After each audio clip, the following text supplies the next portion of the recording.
Welcome to the War Report. I am your host, Cyrus, joined by Quan. This is a show where we talk about NXT 2.0 and AEW Dynamite. I'm going to start talking really, really fast because all our technology is fucking up right around us. And we need to get through this episode.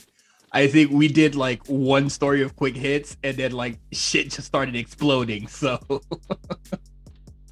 that's me out. You sound great right now. Normally I'm the issue.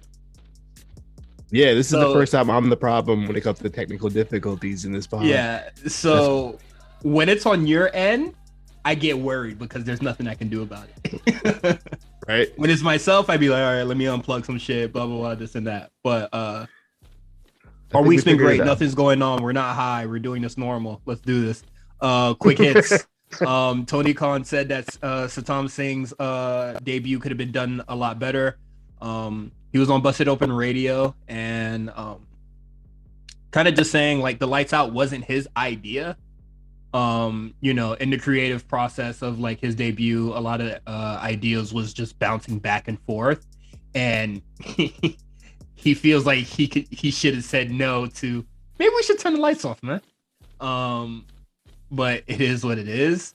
At this point, like I don't think his debut is the problem. He still don't look like he could work. The debut was half the problem. There's a lot of things is wrong. I think if we're just off the Tony Khan statement alone, me personally, I don't think that's good leadership to pass the buck to somebody else when something goes wrong, especially when you're the one front and center when there's time for adulation for what you did or what you're about to do. So you can't take the good and then pass the blame when something goes wrong. You have to take the wrong with it too, as the leader of your company. So yeah, I didn't like that. It gave me it's very reminiscent of another world leader, or not, well, just a leader in general, not a world leader, but a leader in general who also acts like this. I personally have noticed that Tony Khan has been acting very, very erratic the last 2 weeks, more erratic than usual. We didn't really go into depth on it last week, but the tweet about the WWE bots on Twitter that are someone out there way to make the hate bots with nothing but retweets, because he can't believe that a Twitter account would be nothing but retweets, even though there's plenty of Twitter accounts like that. I didn't really understand that part, but yeah, man, this his actions have been very telling. I can't tell if he's scrambling or what. I don't know if the Cody loss really derailed whatever plans they had, and it's kind of just trickling them down to everything else. But I feel like ever since he kind of popped up at Mania, it just seems like they're kind of scrambling over there, and it's showing in the product. I don't remember if we talked about it much, but that week press. Yeah, he's doing a lot. WWE press was really just like, hey, they said AEW questions, bring them on. Bianca Belair was just like, I don't know what that shit is, bro. I ain't got time for that. The whole weekend? Like, the whole weekend. Paul Heyman was just like, I mean, I guess they could do better. Seth Rollins was just like, shit, I guess. That boy ain't give a shit about nothing, bro. They was letting their nuts hang all week. Yeah, that was a rough week for AEW. I ain't gonna lie to you. But if anything, I definitely think this Discovery Time Warner merger definitely is shaking the room quite a bit. So we'll see what happens with that. Discovery. For what it's worth, I heard it did do decent numbers in the Indian market. So it got some eyes to it. So if that was the plan, they succeeded. It could have been executed better, but they succeeded with the plan they had for that night. So what can you do? Yeah. I mean, what is it? I think people do not understand representation.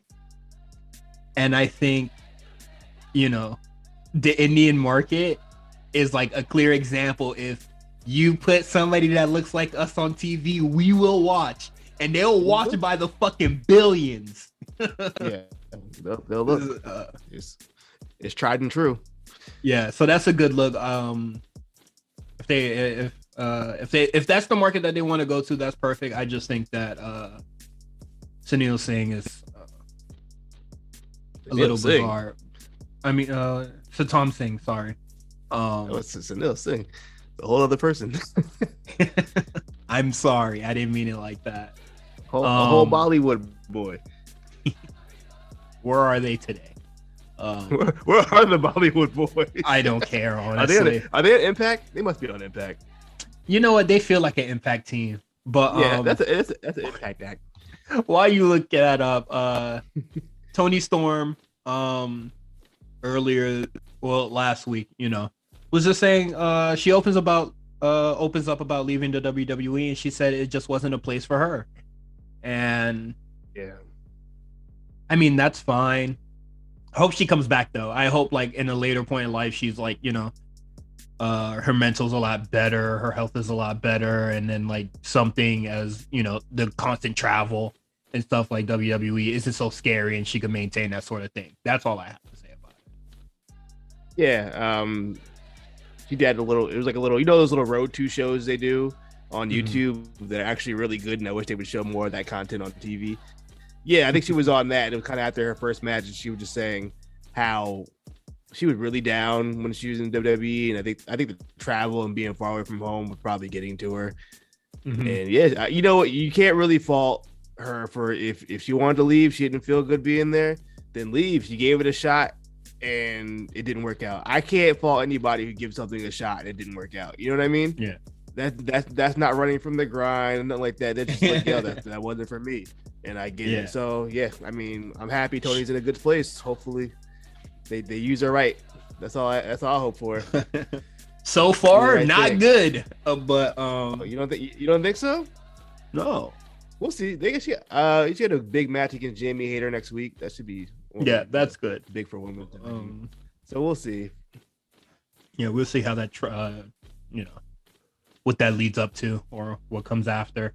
But yeah, I hope she comes back though.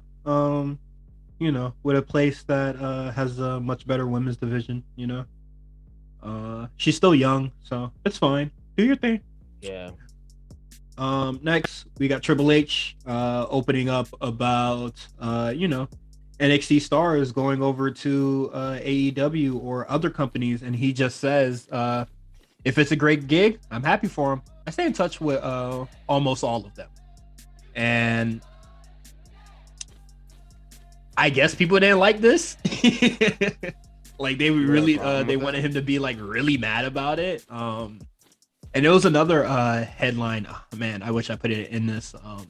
This when whole he was talking about full of great stuff. Yeah, there's a lot. Yeah. This whole interview is full of great. When he talks about 2.0, and he was just like, yeah, it was bound to happen. And then people were just like, what? You're not mad about the 2.0 change like I made up in my head? Yeah. How dare you say you're a part of this? I tweeted that, you should probably go and run your own company like 20 times. You know what my thing is though about that? Triple H told us he was involved in the process when it first started. He like, hey, me and Nick Khan have been working on this, new direction for NXT. Exactly. like so it's not even really new. Yeah. People made up this idea that there was some kind of like secret war between Nick Khan and Triple H, even though they've been friends for like over a decade.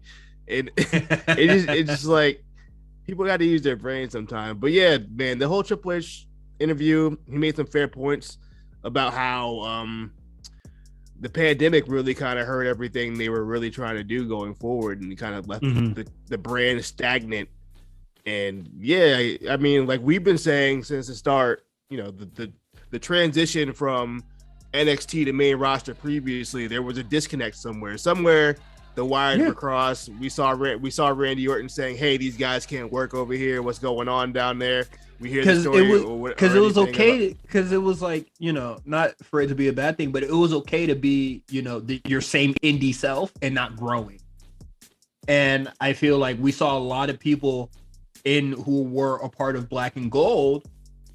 They did the 2.0 transition and they became more than just a match. Like they became a character. And that's what people were saying that they wanted or they missed about NXT. And then they got it and they were just like, oh man, but AEW, pro wrestling, And it was just like, I mean, I guess. Yeah, it just seems that everything was just as normal as we thought it'd be. Like it was a business decision to transition. Triple H's vision of NXT kind of shifted over time, and shit just had to change. It's okay. It's okay, guys. You could like 2.0 now if you like. It's just a thing with just kind of like fandoms of anything. They don't like any kind of drastic change. And I will admit the transition from NXT 1.0 to 2.0 was very abrupt, even though they gave us like a very massive event. It would just like woo, in one fellow swoosh, and then hearing about all the releases kind of it soured the fan base. I understand where it comes from. However, it's just like the whole made up scenarios in your head about what's going on backstage and what you think that part I don't understand, bro. Yeah, I don't know where all this came from, that there was some kind of like secret war between the two sides and Triple H was going to leave and they started his own promotion or something. And I thought that was I thought it was done at a terrible time. Like Triple H is like in the hospital becoming Iron Man, and you motherfuckers are just like, oh man, we got to go book something else. Oh, fuck this. What is this, amateurs? Yeah. They don't love pro wrestling, man. And it was just like, I guess, bro, like whatever. And then it's also one of those situations where go ahead. I'll just say it's one of those situations where the unfortunate situation with Triple H getting sick, it's like the show got to go on. Like we can't, just because he's sick, we can't just stop the plan. I mean, we have to go on with the vision that we had. If Triple H is with us or not, his health is more important in the situation. Shawn Michaels got it. That's also one of his best friends. So another reason why I don't understand why they think it was some kind of hostile takeover. But oh man, this hostile takeover led by my best friend. And he also mentioned how the PC was just like full of people that needed to get on TV. Yeah, and the crazy part is there's more people. There's more people still waiting to get on TV. There's some more people that should probably get called up at this point. So, it's just a start, bro. But I'm seeing we're seeing a lot more people come in and then coming in and out of NXT 2.0 currently. I think we had our first set of call ups, but Roxanne got signed I think like a month ago. Yeah, already on TV. They're not hesitating. Yeah, they're not hesitating at all. Like people get signed and then they're on TV. I think a lot of those NIL folks, like a lot of those people are hitting TV way faster than we thought they would. Is that first class of NIL people on TV already? I believe so. Probably on Level Up. I think so. I believe so. I believe the Italian kid, I forgot his name. I believe he was on Level Up. I think you're right. Yeah. Also, I watched Level Up last week. Good show, man. It really is what you said it was. Like, just throw that bitch on the background, and then you probably see something cool. Yeah, it's just a quick little 30-minute show. We'll give you two little matches. Yeah, something really good. But we're gonna move on. Kushida contract is over. Contract expired. Hey, I saw the signs when he lost to Idris Inoue. I said, yeah, it might be a wrap. Either he's getting called up or he's out of here. Man, I saw the signs when he got dumped behind that trash can by Von Wagner, and he ain't spin back. That's the last we saw him was in the trash can. That's kind of wild. Mm-hmm. Yo, that's kind of crazy now that I think about it. Oh shit! The wrong Kushida. The link to the Kushida thing is wrong, but I guess we could talk about this as well. Triple H says independent wrestlers have more bad habits than untrained college athletes, and I was just like, "Ooh." Well, the way Ringside News worded it, they made it sound way worse than what he actually said. I mean, shit, is it cap? What he said is that you could, if you sign an established indie wrestler, you're going to, do all the bad habits he learned on the indies, and it's hard to break that kind of bad habit from people who've been wrestling for 10 plus years. If you come in fresh straight out of college, you don't have a chance to learn the bad stuff. You're gonna learn the right way. You're a blank canvas, and then you can find your own way, the WWE way. The way where Randy Orton will complain about you if you're wrestling bad. What is it? You just develop better habits of wrestling and safer wrestling, in my opinion. It seems like they're really big on that down in the PC about the safety first more than anything, which makes sense. Longevity for the athletes. Yeah. So yeah, I don't really have nothing to say about that. I did when I first heard it. I was just like, a lot of college athletes are already used to a routine, exercising and listening to a coach. So it's just being coach. You're just going from like one sport to another, or just like you're already athletic. So all you need to know is just how to talk, come up with a character, blah blah blah, this and that. A lot of people are already familiar with wrestling already, so they're just like, oh, I just have to be my dynamic self. Yeah. Easy as shit. So it's very simple. I think that's great. Yeah, that's about it. And then with the indie people is just like, well, I got here, or like some people could have that mentality of I got here doing what I was doing, so why do I need to change? It's like a good analogy. It's like a D1 college basketball player coming to the league for the first time, and different rules. When you're a rookie in the NBA, different rules, different strategies. The other athletes are faster. They keep up with you. They know all the tricks. So, the stuff you were doing in college, it might take some time to translate, to the NBA. It may take a couple of years before you're averaging what you were averaging in college. Same thing in WWE. You came in, shooting 3-pointers when you really should have been on the block the whole time in your wrestling matches. And then you come to WWE and like, hey, why aren't you where you're supposed to be? It becomes this whole mess. And then we end up with, the miscommunication from the NXT to the main roster, like I said before. Yeah, it's all trickles down to kind of what that athlete learned. Another headline, something. These last two are going to be very brief. Sean Rossap, Fightful, reported that WWE is showing interest in FTR, and after the last week that they had, who the fuck would it be? But me and Quan are just like, well, this shit don't matter because they still got years on their contract, so we'll double back. When this actually means something. Yeah, a lot of people are just like, nah, man, ain't no way in hell they're gonna go back. If they go back, I'm gonna bring up the "we can't be bought" tweet. What else? Shit, it was just like, man, come on, man, you already saw what it's back there. Why would you go back? Yada yada, this and that. You remember when they was giving you ass cream? I forgot about that. If they go, I'm just gonna say money talks. That bag big, they might come back, even though they were offered a big bag to stay. Yeah, I wonder if they'll go. They might go high. I think they said that maybe offered him like 800 to like $1 million. Yeah. I think this is one of the a couple mil. Outside of Cody, I think this is the rare time where somebody kind of went to AEW and raised their stock. Oh, for sure, they absolutely raised their stock, 100%. And FTR, they're both family men, so if the family needs more, family comes first, bruh, and money talk. I ain't never gonna be mad at somebody getting paid. I'll tell you that much. Especially family man, bruh. Come on now. Yeah.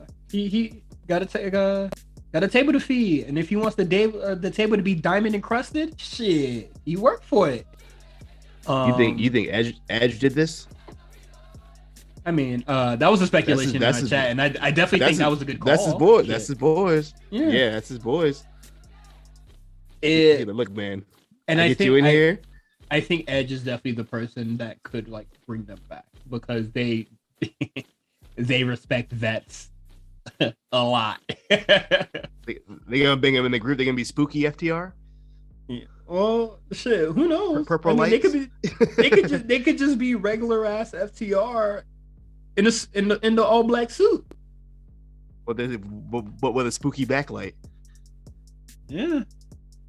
I ain't mad at it. Can you imagine them teleporting to the locker room like they did on Nah, Raw? they ain't teleporting, bro. They not teleporting. You're teleporting. That'd be crazy. Crazy. Not a surprise to any of us, but Jack Evans' AEW contract will not be renewed. I'm worried about Angelico too, but it is what it is. I will say this: Angelico came back this week. He was on Dark, so that's good. But I know who I noticed was not on Dark was Colt Cabana, who I have not seen in a minute. He did not come out with the Dark Order on Dark this week. Everybody else was there except for him. That's all I'm saying. You guys take that for what it is.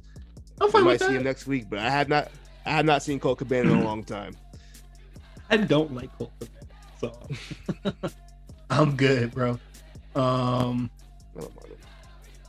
Yeah. Well, I think Colt Cabana, he got signed a lot later than a lot of these dudes. So if he only signed like goddamn 2.5 years, Cabana, he was there from the start. I don't think so.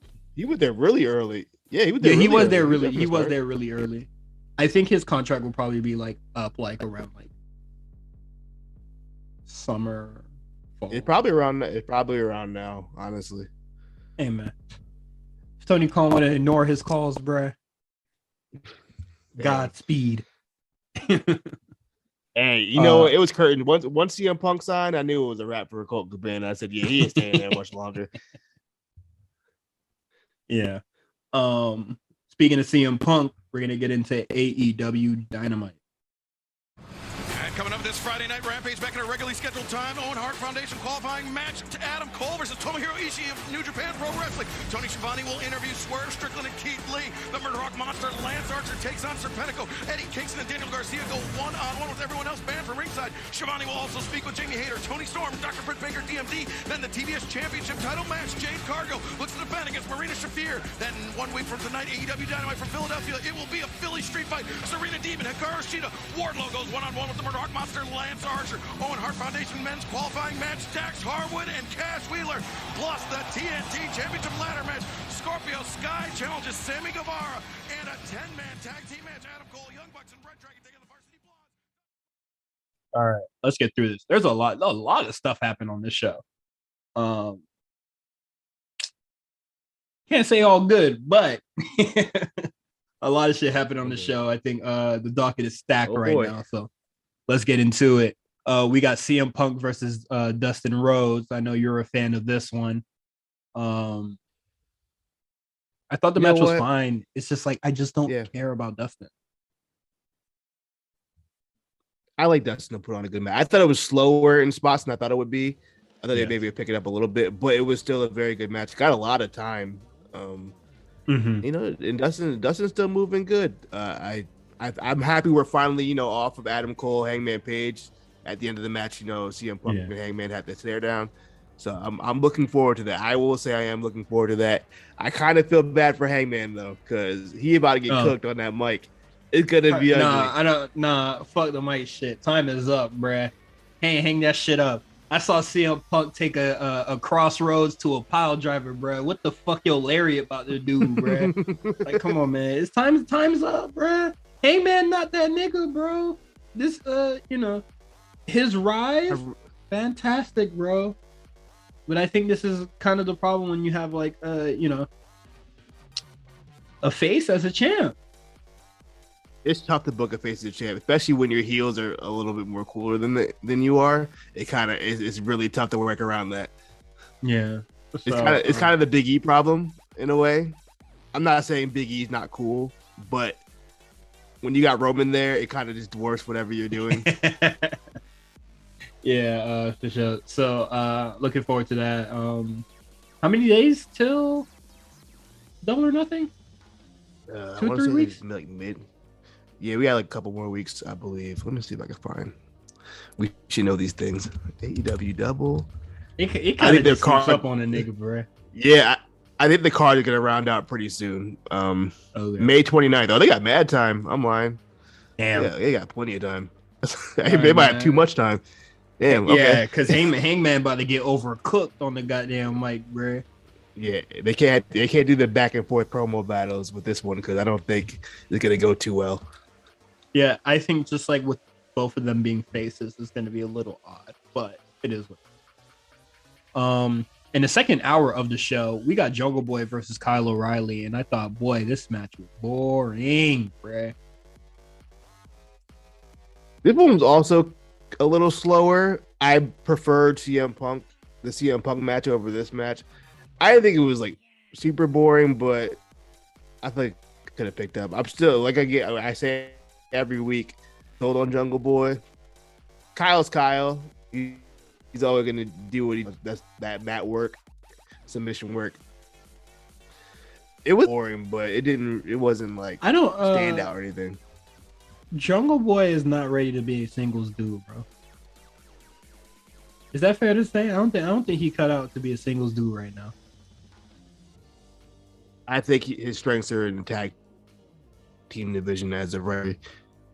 I was still shocked that he got pinned just clean like that because that was his second loss all year. He was 7-1 previous to that on TV, and then just a clean win from Kyle, who I felt like didn't really have the momentum to be doing that, especially since they lost him twice already. But it is what it is. He's in the Owen tournament now. I mean, gives him something to do, and now it's gonna be Kyle O'Reilly versus Samoa Joe, which I'm just like, well, good luck. My thing is that like Jungle Boy definitely could have won, and then you didn't have to book Samoa Joe versus Jungle Boy because shit, I don't even think we've seen a bracket yet for real. They just been telling us what matches are next. I don't even think it hadn't even started yet. So yeah, it's just qualifiers all right now. We're still doing qualifiers. So I was just like, damn, why you book Samoa Joe, bro? I do think Samoa Joe versus Kyle could work because of the style Kyle works. It's not. It's good. I think it would be actually a pretty decent match. No, that's fine. I just think like Jungle Boy definitely could have won that match because Kyle is like didn't have any momentum, and like they didn't. Yeah. You didn't have to book Samoa Joe and Jungle Boy, but it is what it is. I'm gonna save this one for last, so I'm gonna skip over it so we could talk a little bit more about it. We got Wardlow who defeats the Butcher, and kind of a spectacle of a match, not really a barn burner. Or anything. Okay, yeah, okay. I got a question for you though. With four power bombs overkill, I thought 3 was a lot. I was like, is 4 too much or for the Butcher? I feel like maybe decent amount. It didn't hurt the match. I'm just saying 4 in a row is a lot. I was like, that's a lot of damn power bombs for the Butcher. I think if the Butcher was really bringing it to Wardlow, and then Wardlow was just like, just going, he just like hulked up and went crazy, and then hit him with like 7, I'd be like, all right. 7. That's crazy. Like he won't stay down. Yeah, let's hit him up. Do a little overkill, but that's fine with me. The match is a spectacle more than anything. They couldn't really do the beating up the security guard things over and over, so we finally got a match out of this. And then next we'll be getting. Hold on, before you go to there though, I just want to briefly. I think what this is going to lead to is the whole handcuff gimmick. The MJF and Shawn Spears are probably going to jump on Wally's handcuff. I think that's what I feel like that should have happened this week. Nah, they can drag it out. They got a whole month. They got mad time to drag this out, bro. They got fucking. They take it baby steps.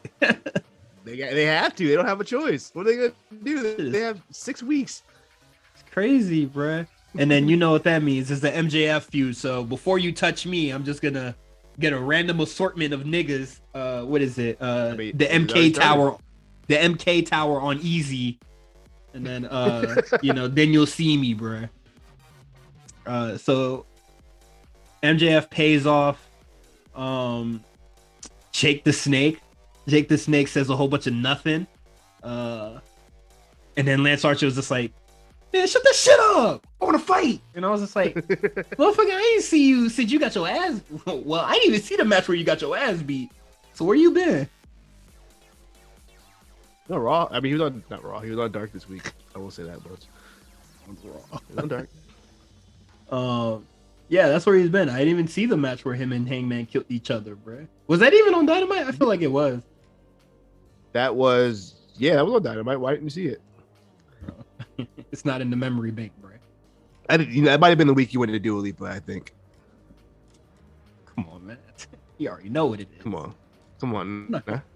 I'm not remembering some fucking bullshit Texas death match, bro. I saw the Queen, bro. The Queen. I was about to say Rhea Ripley. I don't know why, but Britt Baker returns to Pittsburgh, gets the hometown welcome against formerly known as Vanessa Bourne. Her name is now Danielle Camella. Okay. I was just gonna say Daniela K. But yeah, the match is a match, mostly in picture, so I wasn't paying attention. And then as soon as it came out of picture, it ended within the minute. So that's fine. Cool. Yeah, man. It's fine with me, bro. Britt Baker grabs the mic, exhausted and winded, and then she saw that it'd be really smart to make fun of Tony Storm. No, I mean she buried the whole women's division, like, who gained anything from that promo? That's the problem with Britt Baker. They like her promo skills so much, but then they give her promo where she doesn't really need to cut a promo. That was completely unnecessary to just kind of like that motherfucker was winded, talking about Jade. Your baddie section ugly. And then they didn't turn to the baddie section because Jade Cargill struggled to find bad bitches for the show. And I was just like, this shit's sad, bruh. She been tweeting, where the bad bitches in Philly all goddamn week. And if you can't find no bad shorties in Philly, I think they were in Pittsburgh though. I don't know what the girls look like in Pittsburgh, but in Philly, you can find some baddies in Philly. Pittsburgh, I don't know what's going on over there. That shit was pathetic, bro. Well, yeah, she was trashing the baddie segment. I mean, the baddie section, and they didn't even turn to no bitches, bro. Shitted on Red Velvet. That is what it is. Shitted on Tony Storm. I don't know why. That was kind of random. Y'all didn't even look at each other yet, and then you're just I mean, she's wrestling Jamie Hayter, so I think that's. I know, but like you didn't even like look at her yet before you said some sly shit to her. And then they're gonna have a face off against each other next week. So that was to plant the seed for that, but the seed is rotten. And then I don't think she said anything about Thunder Rosa. I do know. She said stuff about the women that are actually on TV. So it is. Bars. Well, we get BCC, the Blackpool Combat Club. You do not know how hard it was to not say BBC. That'd be gimmick infringement anyway. It took all my brain power to not call them that. They defeat Lee Moriarty, Dante Martin, and Brock Anderson. And I thought this was weird. What the fuck happened to Dante Martin's brother, bruh? Is he injured again? No, he was on Dark. Why wasn't he in this match? Because Lee Moriarty was in the match. They could have took Brock Anderson out. No, because Arn Anderson's kid. You know what I think it's gonna lead to? I don't. Is Lee Moriarty from Pittsburgh, or is he from somewhere else? From Pittsburgh. Oh, he's from Pittsburgh. I was wondering why he got so much offense in the match, and they mentioned it in commentary. Either they are. Oh, okay, I was like, are they teasing that he might be the next guy to be in the group? Which I wouldn't mind.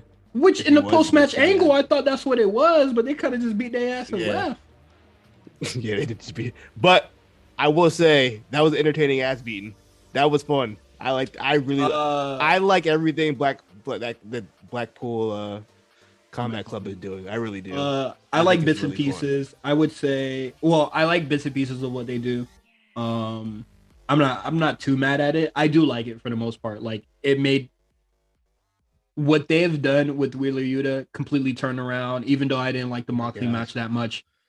This match was really cool. I don't like Brock Anderson. Greener than green. Like My favorite Brock Anderson part of the match is where Bryan Danielson is kicking Lee's face in, and then Brock Anderson walks right past him so he could go get drop kicked by Wheeler Yuta. I said, yeah, all right, he man, like stood there, on, like looked at it, and went to walk to his spot. I did see that. I don't know that was really bad. That was bad camera work too, because they shouldn't have. I feel like he probably should have tried to stop Danielson and then get drop kicked by Wheeler Yuta in like some sort of fashion like that, get blindsided or something. But I don't know. You walked right into his spot. How your daddy Arn Anderson, man? Come on now. That's your dad's Arn Anderson. Why are we? Man, I'm about to raise the question, man. Was Arn Anderson that good, bro? Relax. Yes, Arn Anderson was that good. Whatever you're about to say, yeah, he was. He was that guy. Hey, man. But you know, don't. The skill didn't transfer, bro. Yeah, I think there being no post-match angle for Lee Moriarty joining, which is like, you know, somebody that Brian, Danielson called out by name. Like, he's from Pittsburgh. Why are you going to recruit him in any state but his home state? Where the fuck is he going to get a bigger reaction at? Maybe they're not recruiting him then. Maybe they change their mind. We got Wheeler. It's fine. Sad, not everybody he named was going to join the group. Also, I wish they would, though. I wish they would, too. Shout out to Wheeler Yuta for changing his pants, his gear. Finally, the other shit was terrible. This is somewhat better. I don't know what the fuck you and Jim Cornette see with his bad ring attire, but it is what ugly. It is. It's terrible. That shit was. It looked indie. I just think he just had like skinny ass yoga pants. It looked a lot better. He looked a lot more professional this week. My thing is that you say Wheeler Yuta, like, shit looks terrible, but Darby Allin, his normal fit is Daisy Dukes with leggings. Well, I mean, I didn't say Darby Allin's fit was cool. No, I'm just saying, like, there's much worse. So I'm just like, y'all focusing on the wrong thing. We need to attack this man. Put the guns on this nigga. But Darby Allin looks cool at least. You know what I mean? Like, no, he's like a dork. That nigga does not look cool in booty shorts. The kids love. Also have some Daisy Dukes. Stone Cold has some Daisy Dukes on too. He looked cool. Well, he don't got fucking leggings in his fucking. He has the double knee braces. He's jacked. This nigga got the goddamn some leggings. This nigga got a leotard under his goddamn Daisy Dukes, bro. Them shit's not fire, bro. That nigga wearing Zara. That nigga wearing brunch boots with it. Come on now. He did. He really wrestled in a suit jacket and brunch boots tonight. That's crazy. He was wrestling in all Zara. Zara. And then I'm saying. And then talking about speaking of Darby, Andrade loses to Darby Allin. I don't know what the fuck they doing Andrade, bro. That nigga's such a loser, bro. How you got creative control in your contract and all you do is book your stuff to lose? Does he have creative control? I think that's what he got when he signed, bro. That was the word that was going around. Andrade is currently 2-3 on TV. Yeah, I feel like it's way more losses than that, but I guess because him and all his homies take L's and he don't win it. He don't win shit that matter. Yeah, he really does not. This match, it was cool. I think the biggest spot was Sting again, but I'm gonna say two things, right? So one, I'm always gonna pop for Sting taking off a Sting mask and revealing that he's Sting. It's gonna hit every time. we love memes, bro. Of course, it hits every time. I don't care. But Sting, we love you. We appreciate what you're doing for the business. You don't have to keep doing this, man. You don't have to dive 5 things every week, every time Darby has a match. We don't have to do this. I don't want to see you blow your knees out. I don't want to see you break your back. You're 60 years old. You don't have to do this. Well, every time he do that shit, he get up and start. Yeah, I'm 61. One day he ain't gonna get up, and then then what? Hey man, that's it. That's his business, bro. He gonna go out like the wrestler. What's that movie? Ramsey the Ram. Yeah, Ramsey the Ram. He gonna go out. Hey man, I'm about to hit the Drewski hands. When that shit happens, I'm not about to hit the. Oh man, it's a shame. That's all I'm gonna say. Now, huge announcement. It's finally confirmed. The dream of many folks. We are getting the AEW New Japan show, and it is called Forbidden Door. It is going to be happening on June 26th. Fantastic. That's great. If that's what you're excited for, or this is what you always wanted, you're finally getting it. I'm happy for you. My issue here is, why the fuck are they getting all the heels to announce this? They don't. I don't know. Tony Khan can't talk on a mic in front of a crowd, and nor can the Japanese president of New Japan. So they were like, we might as well get somebody else to do it. They flew that nigga out to say nothing, bro. Yeah, they probably chill. They probably had a night out the night before, good dinner. No, I don't care about that. I'm talking about what's on TV. What's on TV? I don't know. For some reason, they had Adam Cole do his promo, and I was just like, I mean, I guess. And then Jay White came out, and I swear to God, dog, the crowd did not give a shit about Jay White coming out. That shit was crazy. He got a little bit. No, he got the too sweet whoop whoop. Oh, brother. And then that motherfucker said, man, this show is all about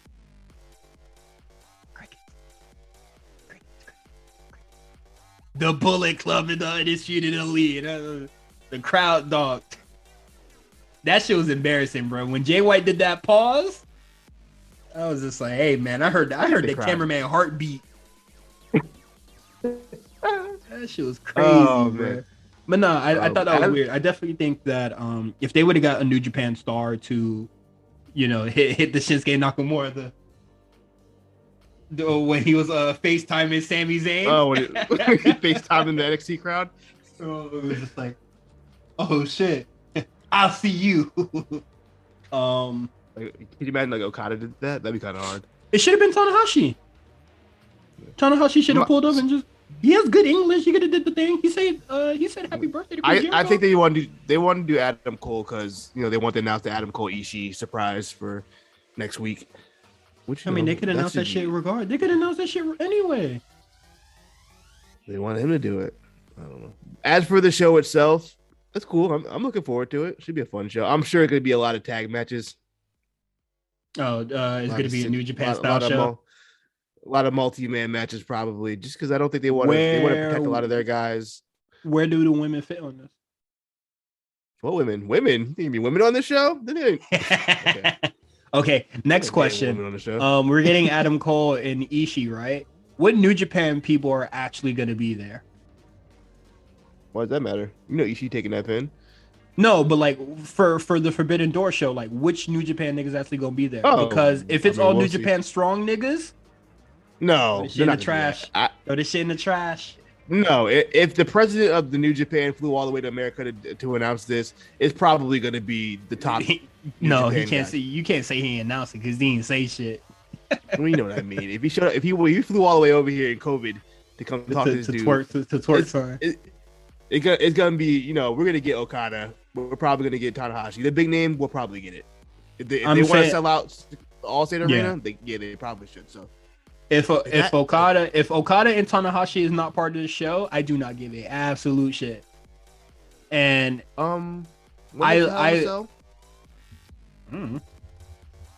that's also State Arena. I'm just wondering. Okada and it'll be after Hell in a Cell. Go ahead. Okada and Tanahashi will make me care about this because we will stop getting C level niggas. New Japan niggas will actually start getting like real motherfuckers in this, and I think they already botched it with Jay White facing goddamn Trent. So I don't care about Jay White right now. I don't really care about New Japan right now. But if Okada and Tanahashi are there, I'm interested. Their opponents is what's gonna get me to watch, because if it's gonna be like Tanahashi versus Hangman Page, I'm out. I don't want to see it. Sorry. I want to see Bryan Danielson in this bitch. I want my Bryan Danielson versus Tanahashi or Okada. That's what I want. That's what's putting asses in seats. Put Phillip Brooks with Hiroshi Tanahashi. Who wins? Bro. You know what I mean? This the problem Someone has to. The ring explodes. I don't care. Those are willing to lose that. All those bullshit dream matches that AEW has been putting on. This is it. I don't give a fuck who wins. Don't time limit draw me though. Don't do that. Don't do that. They might time limit draw you though. I think it's gonna be a lot of multi-man matches. I highly doubt Okada working a singles match or any of those guys.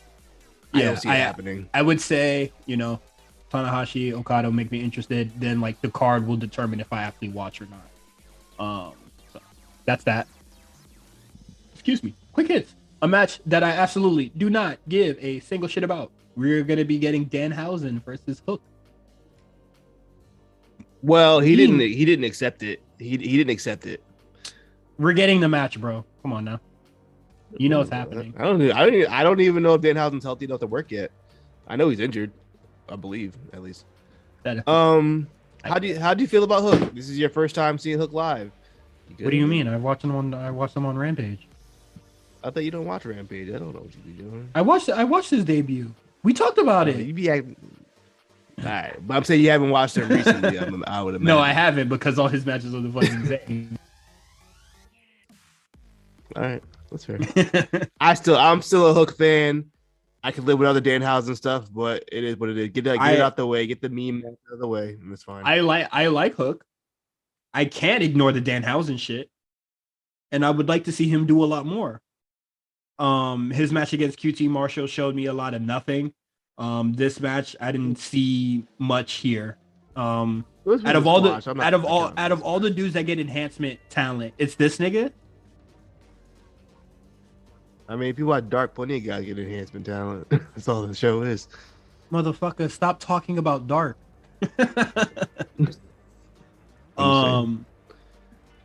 Hook. Put him. I don't care about this shit right now. Put him with the real beaters, and we'll see what's cracking, bro.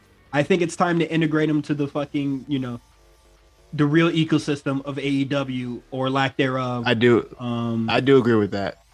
I'm tired of seeing him against enhancement talent and jobbers, and get the Tony Nese shit out of the way too, because Tony Nese ain't really nobody, bro. Oh, come on, don't do that. Tony Nese is a worker. He's a worker. He can go. He can get. Nobody cares about Tony Nese, bro. Put him on the match. The match isn't about Tony Nese. It's about Hook, and I think Tony Nese will make Hook look good, actually. But Tony Nese is not the real beaters I'm referring to. I'm talking about the niggas that I know what you're saying, but it's actually like if you put Hook and Tony Nese together, like. So all right. So who would you? It's very predictable. Who do you want Hook to work with right now? I would like to see him wrestle people like Scorpio Sky, Ethan Page, Sammy Guevara, at least, like people that like put the result in doubt. Okay, that's fair. Is that fair? Yeah, that's fair. Because motherfucking Tony Nese versus Hook, motherfucker. I have more doubt about Danhausen versus Hook than I have Tony Nese and Hook, bro. Because I don't know who the fuck is going to win that little whatever curse shit match or whatever. Danhausen's not going to win that. It's not even going to be a match. It'll probably be a segment where like Hook throws him or something. It's not going to be the ring explodes. You want that to happen so bad? I mean, I didn't get it with Moxley and Kenny Omega, bruh. The Undisputed Era, the Undisputed Elite, to talk about how much they're big losers. And they want to have a 10-man tag. A 10-man tag next week. And I thought that shit was so funny because everybody in the chat went, there's only one stable with like 5 niggas willing to take the pin. And then we were just like, man, rip on Dark Order. And then AEW said, swerve. We're going to get all these miscellaneous niggas to lose to fucking Undisputed Elite. So I think it's going to be. I thought it was just gonna be Dark Order, but they brought out Dante Martin and some other random motherfuckers. They just got an assortment of crackers and niggas. Let me see if they put the graphic up yet about who's actually gonna be in it. It was Dante Martin, Brock Anderson, Lee Johnson, and I think maybe Varsity Blondes. I think. I could be wrong. Put them niggas through a paper shredder, bro. Why they got Dante Martin on the losing end of all this shit, bro? Does, man. Ever since his brother came back, they just don't care no more. He had his title match against Hangman. Mm-hmm. He said, "All right, we're good now. You're back to the projects."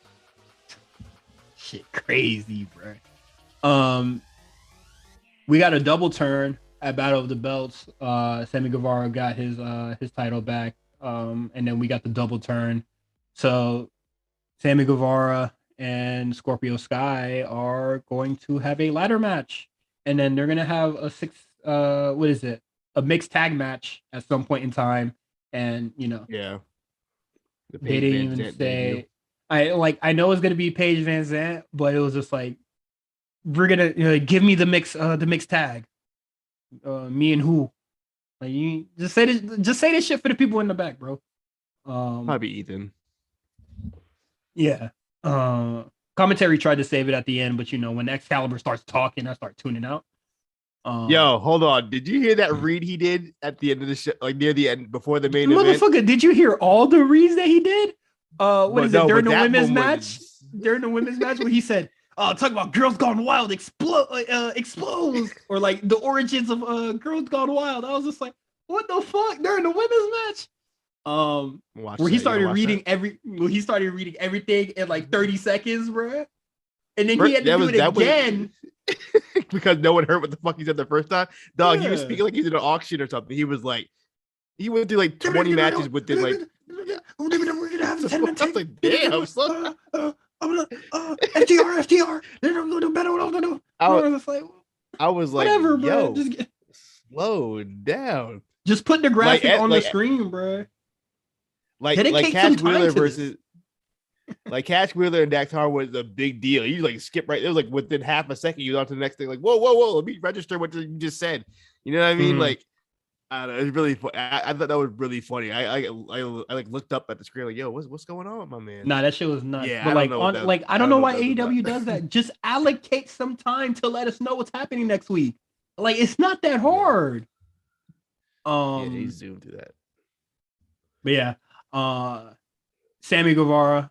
His gimmick is, I have a girlfriend. Ooh. Like, what is it? Bitches. This you mad because he in love? You're a hater. And he's an American Pie villain. So it is what it is. And then we got, once again, the House of Black just saying a bunch of nothing and doing a whole bunch of nothing. So that's going to be all good and fun. To get this done inside the squared circle. Whoa.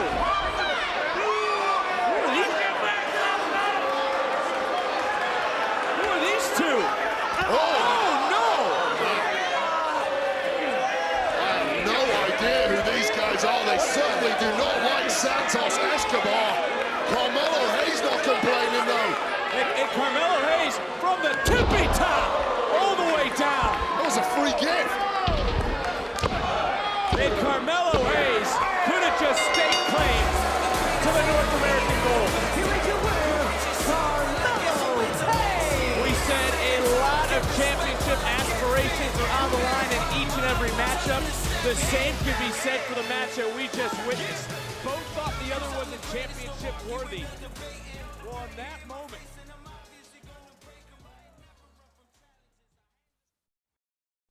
All right. NXT 2.0. A lot of stuff happened on this episode too, but I think we can kind of breeze through a lot more of these compared to the AEW stuff. But at the top of the show, we got GYV calling out Pretty Deadly, and then El Gato del Fantasma coming out, who lost first in the gauntlet. What the fuck? Why are you still out here? And it calls for a match later on the night. Our main event. No, not our. It wasn't our main event, but it was a tag match that was on the show. Pretty Deadly versus GYV. That was the main event. No. Not El Gato. Oh, they got over. Like that was the main event. They got over. No, they got wrestled. GYV, right? Wrestled. No, they did. You're right. It was Duke Hudson and Dexter versus Pretty Deadly. Yeah. I got confused. Okay, you're right. Yes, yes, you're right. El Gato del Fantasma beats GYV, and motherfucker, I swear to God, when I saw When I saw him get the pin, the room started like swirling. I was just like, what? You had these motherfuckers lose first in the gauntlet clean to the Creed Bros. GYV, who was not even a part of the match, just gets swept like that. I know it's gonna like, it's definitely working towards a bigger story, but I was just like, what the fuck? Well, I mean, GYV's been losers this whole time, so it's no different. But this is Legato's first. But Legado de Fantasma loses a lot more. This is their first win of the year. This was their first year, and then I think what's happening is I think the loss of Wesley kind of messed up the balance. I mean, not Wesley, of Nash Carter messed up the balance of teams. So I think they need another face team. They're like, we might as well just turn Legado at this point because they're already over. People want to cheer for them anyway.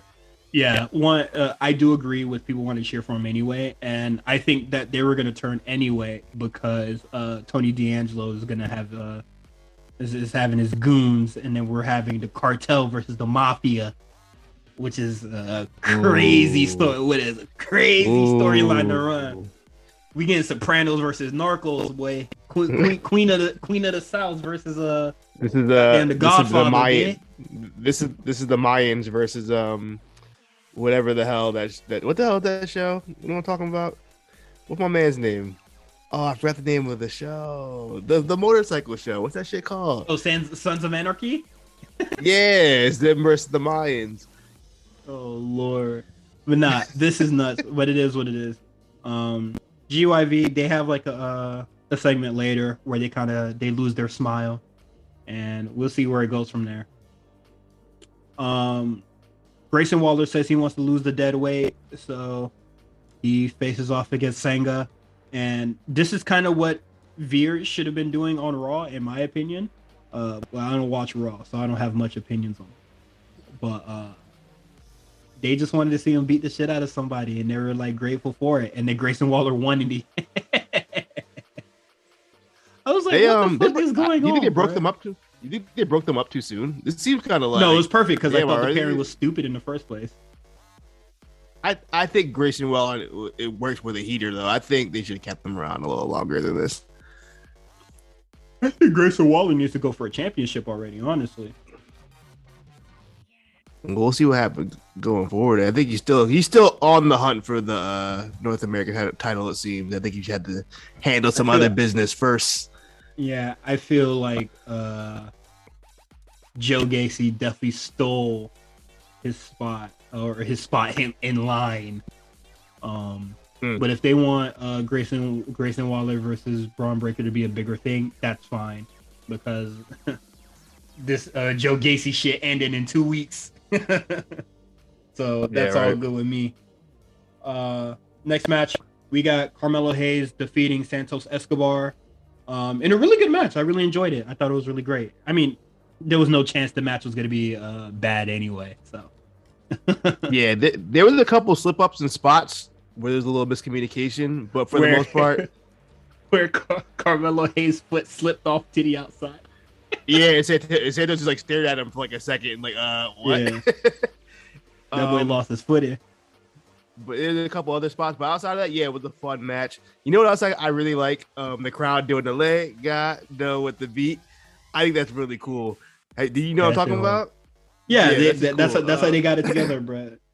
I mean, like I said, I always felt like Elgato del Fantasma always gets like an insane reaction, and I feel like that's why MSK got a lot.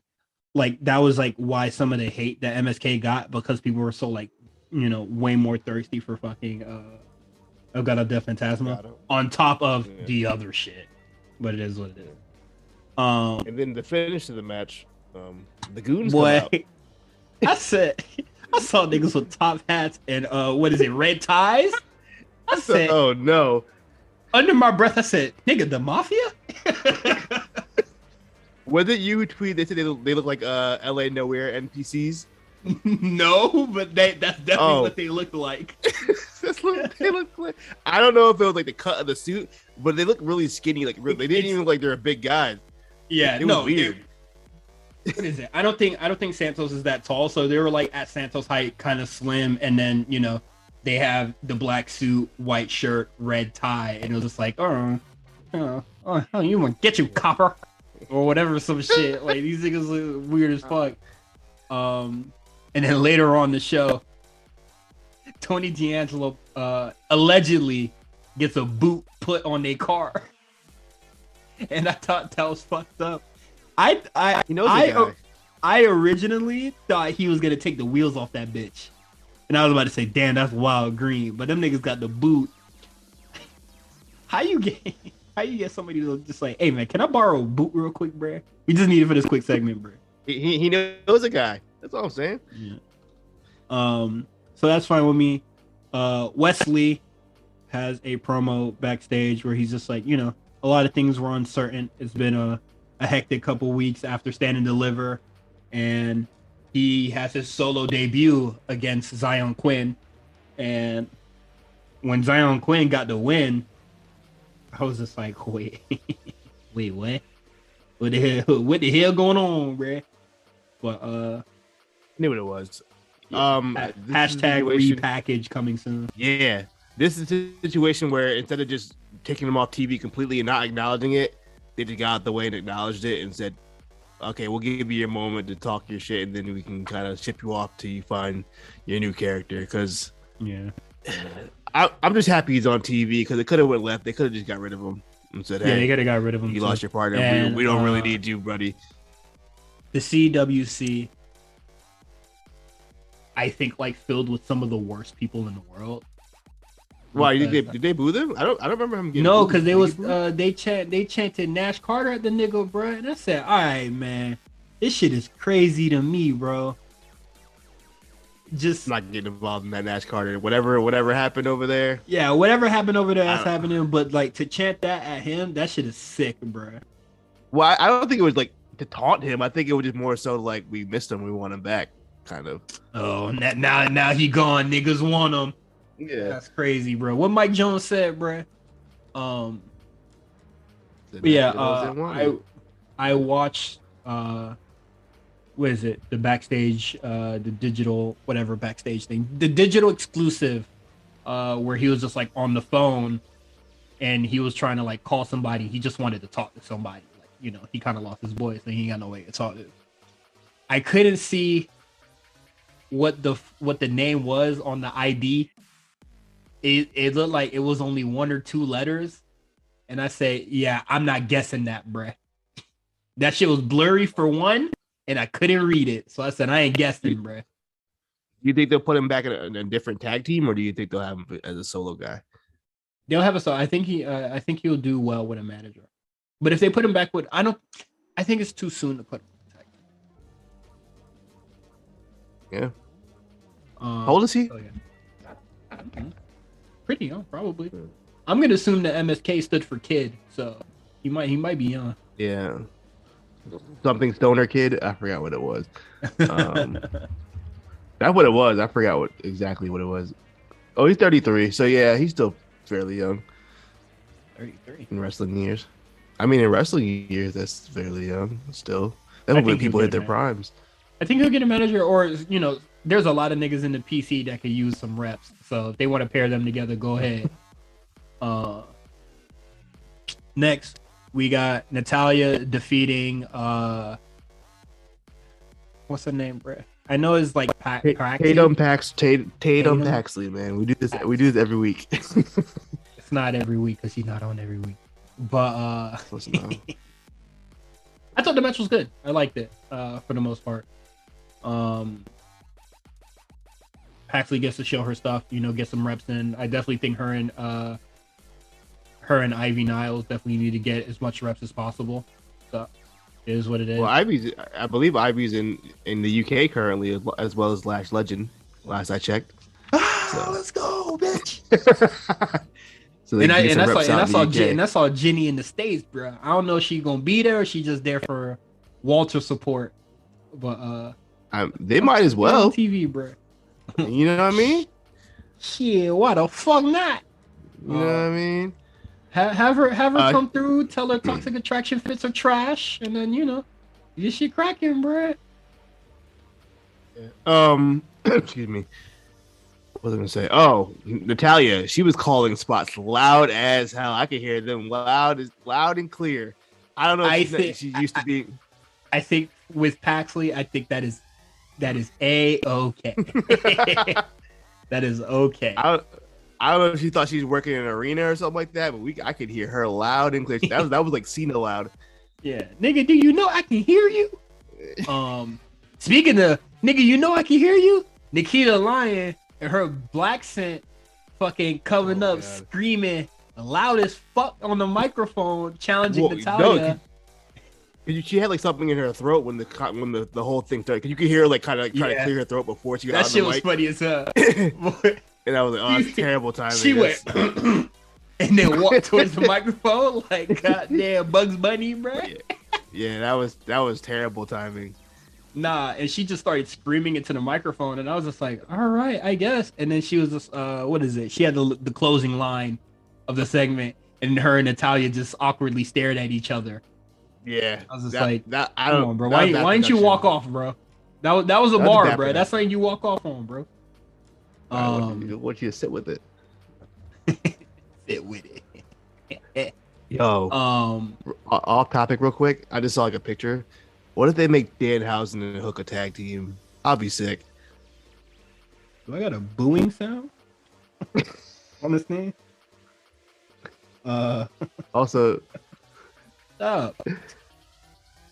Also, according to Discord, Tony Khan announced the video game title will be called AEW Fight Forever. Just so you know. And Jeff Hardy will be in the game. Appropriate. I mean, I remember playing with Jeff Hardy in 2K19, and I think that was the worst decision I ever made. I don't like playing high flyers in that game. What you mean? Motherfucker, I'm trying to get that win, bro. And if I got to go to the top rope to get it, there's a high risk. I'm pressing triangle on that, buddy. Whatever I do, niggas reversing, bro. But yeah, Nikita's gonna be next in line after she's done with Last Legend, which I'm just like, being in UK right now. What you mean? So we'll see what happens. But it kind of kills the vibe because I mean, if that's the case, then I'm gonna imagine Last Legend loses unless Natalia like interferes and like causes Nikita to lose the match for some reason. She gets a full length program with her and Decora Jade.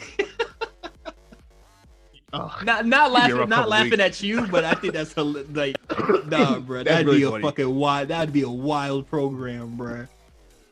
Also, before we go into quick hits, you see how fucking tall she was? She was towering over Natty, bro. That's a big girl. That's a big girl. Tall as shit. Quick hits. We got Tiffany Stratton defeating Saray. Match was good for the most part. I saw people were upset, but I'm just like, hey man, not everybody. Were you shocked by the result? Bro. No. I kind of wanted to keep the magical girl thing going a little bit more, like with definitely. The wins. But it's fine, I guess. Definitely keep the magical thing, girl thing going because if Saray don't got lost that, she magical girl. But that's my thing. I'm like, why? I didn't want them to lose already. Oh no. Oh okay, yeah. I see what you're saying. But shit, the game's the game. Hopefully they don't lose the whole magical girl thing, and then she can keep the transformation, the amulet, and all that stuff. Because if she don't got that, then she ain't got shit. She's just a drop kick that they kind of nerfed already. So they gonna need to do a little bit more with Saray. Tiffany sold that really well too. I like that. Yeah, she did. I'm not even sure if she sold it. I think Saray just really kicked her in the face. Yo, Saray was hitting hard. Was it me or did it seem like she was wrestling real aggressive last night? Yeah, that shit was fire, bro. Tiffany Stratton buff. She could take that shit. She could take it. But yeah. Saray will have her time in the sun or her time to shine. It will happen eventually. So I'm not gonna be too mad at this or whatever. It is what it is. Cora Jade, she wants to beat Natalia's ass. So that's that. I don't even really know why I put that shit on quick hits. I'm gonna be real with you. Roxanne Perez, her debut was next week. Then NXT said, psych! And they said, we gonna run that shit now, nigga. right now. You play video games, nigga. Me too. We on that shit right now, nigga. I think she has one of the most relatable. She has the most relatable story. I think. Like how many niggas was playing SmackDown versus Raw 2002 or whatever? It was just like, maybe I could do this, man. Not me. Of course not. That gimmick, I don't know. You're not a real nigga, man. I'm not gonna judge it off of one. Don't start with me because I got hours and hours in WWF. No Mercy. You weren't even alive. You don't know about that. But anyway, like I was saying, you ever played No Mercy before? No. Fantastic. I had an N64 for like it's like death days. Yeah, that's when it came out. It came out near the end. But like by the time I got an N64, I got like a PlayStation like a few months later, and then I had Tekken 3. So anyway, what was I just talking about? What were we talking about?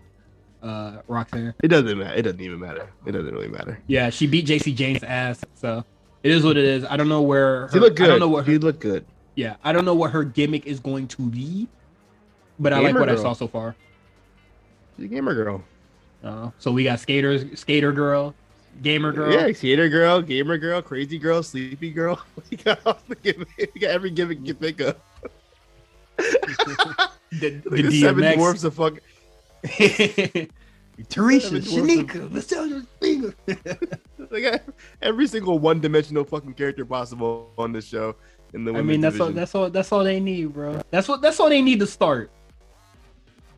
But yeah, Roxanne looked good. She looked good on Level Up. She looked good tonight. I didn't see already a fan. I see the vision.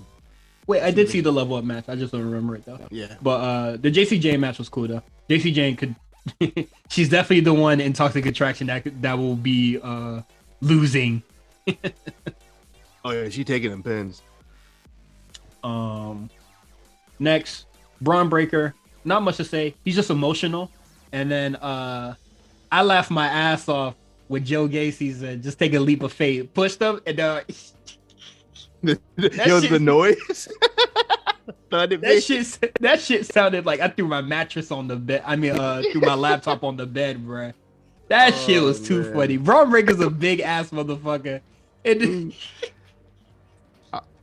I'm sorry, man. This shit ain't hitting for me. First of all, you kidnapped my dad, stole his ring, and then when I see you, we just gonna talk, nigga. I would have swung on him immediately. Right? What, Braun looking like a goof right now, just letting that dude just play him like that. I'm sorry.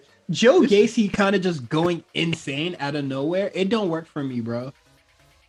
You was just the all-inclusive nigga. I'm trying to get everybody involved. Suddenly, it jumped too fast. Suddenly, a dark turn, and then fucking. You went spooky out of nowhere. Justin told me just a few days ago that wrestling will always have spooky shit in it. Which is true. But the way when the fuck did this nigga got hooded figures to carry Braun Breaker off, bruh? What kind of How did we get here? Like you didn't even show that you had an inclusive. You didn't show that you had an inclusive meeting.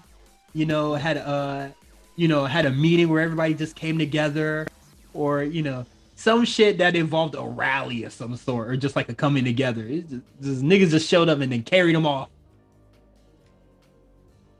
Yeah, I'm not with the Joe Gacy shit, bro. Whatever's going on with the Joe Gacy stuff, let's get this over with by summer breaking because I'm not feeling it. I'll be 100%. I'm not feeling it either, bro. Take that shit back to Level Up, bro. Next, Roger Strong said he wants to make an example out of people. I don't know what that means, but if that means that he gonna lose, start killing shit, that means he's gonna lose to Nathan Frazier next week. That's what that means. That's exactly what that means. Mark my words. That's exactly what's gonna happen next week. Don't try my dog like that, bro. And Nathan Frazier gonna beat him in 5 minutes. I'm telling you, this is the exact sequence, and you can. Yeah. I'll put 5 on it right now. I will put 5 on it right now. This is exactly what's gonna happen. Quote Quan on that, bro. Clip this. Quote it. When the match happens, feel free to dunk on Quan at the comeback spot, bro. DDT this nigga while he's on Twitch. All that my shit. Booker mind my WWE booking mind, I've watched enough of this to know what they're going to do. This is exactly what they're going to do. Just remember, this is an Nathan Frazier debut. Yeah, man. Just beat the shit out of Quan when this match happens, bro. Don't hold back, bro. Trash his city, his college degree. Trash his city. They don't know where I'm from. I think a lot of people know where you're from already. They know where I'm from. They know I'm from Connecticut. They don't know what part. You don't even know. I'm trying to go into the database and see if you ever mentioned it before. I definitely said it in the Discord. I had a full conversation about it in the Discord. No, not even the Discord. I feel like you said it. I feel like you said it on the spot, like already. I don't think so. I have said the town name on the pod multiple times. It's not my hometown though. It's just the town I live in. Okay. Hey, trash the city he live in. Dox this nigga. Dox this nigga. Yeah. Relax. Yeah, that's it. That's it from us. Right. You can follow us on Patreon, patreon.com/The A Show RNC. You can follow us on Twitter at The A Show RNC. You can follow me, Cyrus, at TYRUS on TWR.